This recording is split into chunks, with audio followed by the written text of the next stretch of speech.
जो आम आदमी की सरकार नहीं है, ऐसी सरकार पर हमें विश्वास नहीं है, इसलिए मैं अविश्वास प्रस्ताव का समर्थन करतो. सरकारचं डोकं ठिकाणावर आहे काय? ओके. मैं सरकार के खिलाफ अमोल कोल्हे नो. धन्यवाद अध्यक्ष महोदय. मैं सरकार के खिलाफ अविश्वास प्रस्ताव के समर्थन में खड़ा हूं. सर, सरकार की इस कार्य पद्धति को देखकर गांधी जी के 3 बंदरों की याद आती है. सरकार के खिलाफ कुछ भी मत सुनो, चुनाव छोड़ के देश के हालात मत देखो और विपक्ष के नेताओं को आइस करके उनकी बोलती बंद करो.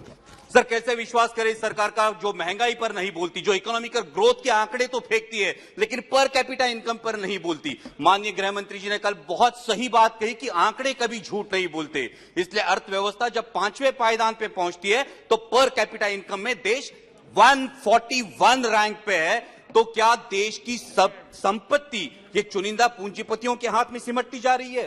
सर, ये सरकार ने कई भाषणों में किसान सम्मान निधि की बात की, लेकिन सर किसान सम्मान निधि की बात हुई लेकिन पेस्टिसाइड्स और फर्टिलाइजर्स में 4 से 5 गुना इजाफा हुआ, इसकी बात नहीं की. अभी माननीय अर्थमंत्री जी बोल रही थी तब उन्होंने टमाटर के बारे में इंटरवेंशन की बात की, लेकिन सर पिछले 4-5 सालों से हमारे किसान टमाटर सड़क पर फेंक रहे थे तो इन किसानों के आंसू पोंछने ये सरकार नहीं गई. सर, वही हाल आज प्याज के दामों का है.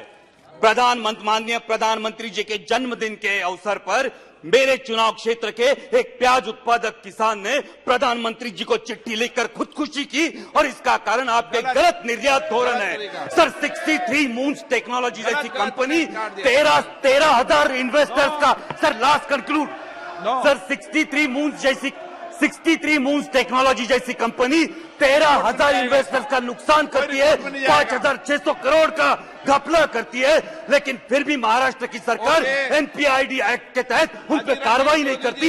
ये किसके बलबूते पे, किसके इशारे पे होता है? और इसलिए जो आम आदमी की सरकार नहीं है, ऐसी सरकार पर हमें विश्वास नहीं है, इसलिए मैं अविश्वास प्रस्ताव का समर्थन करता हूं. सर, सिर्फ लास्ट में एक लाइन में कंक्लूड करता हूं.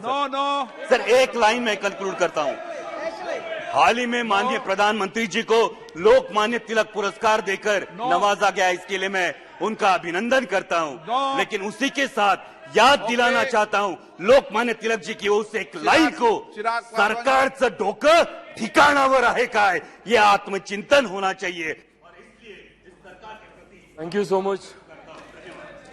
Much speaker sir.